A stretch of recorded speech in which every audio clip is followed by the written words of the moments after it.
All right, today we are unpacking a Supreme Court case that, it starts with a really simple problem, rusty steel, but it ends with this powerful business lesson that could literally save you a fortune. So, picture this. It's 1974. We've got nearly 2,500 metric tons of valuable tin plates and steel sheets. They're all loaded onto a vessel, the MV Vlasens I, for what really should have been just a routine trip. But when the ship gets to Manila, and they open up the hatches, it's a disaster. The cargo is completely ruined. And this one question, who's going to pay for this? It kicks off a legal battle that goes all the way to the top. So, let's dive into it. We're going to follow this whole mystery through 5 key stages. We'll start with the damage itself, then dig into the contract, which is crucial. We'll look at the conflicting stories, see how the courts decided, and wrap up with why this all really matters. Okay, so first, let's just set the scene and really get a handle on the stakes here. This wasn't just some small problem. We're talking about a major financial blow. So the trip itself, super short, just a few days. But on August 13th, the moment they opened those hatches, the problem was staring them right in the face. The shipper, National Steel Corporation, we'll just call them NSC, was looking at a huge loss. And to make things even worse, the unloading process just dragged on for another 11 days. We're talking nearly 1 million Philippine pesos. That is the amount NSC claimed in damages from the ship owner, Vlatsen Shipping Incorporated, or VSI.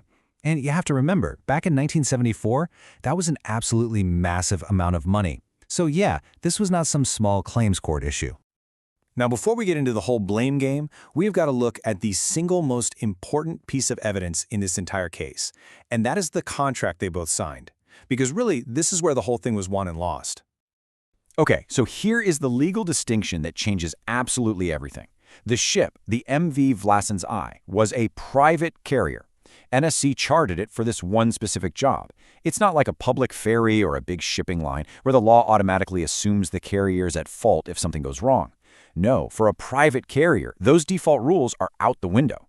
Instead, the contract they wrote themselves becomes the absolute law of the voyage. And hidden in that contract was this little acronym, FIOST. This is so important. It basically put all the responsibility for the stevedores, the workers who physically load and unload everything, squarely on National Steel, the company that was shipping the goods.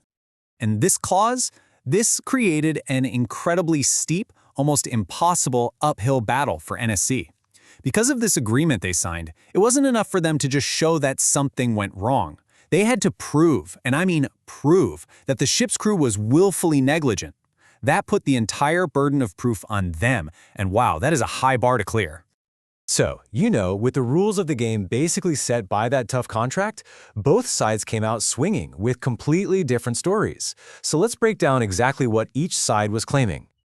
All right, so National Steel's story painted this picture of a really poorly maintained ship. They claimed the vessel wasn't even seaworthy, that the canvas covers over the cargo were old and torn, and because of that, a negligent crew just let seawater pour in and ruin their steel during the trip.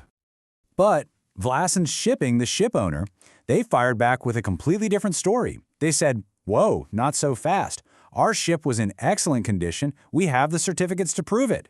They argued the real problem happened in Manila, where NSC's own workers failed to protect the cargo from heavy rain during that super long 11-day unloading process.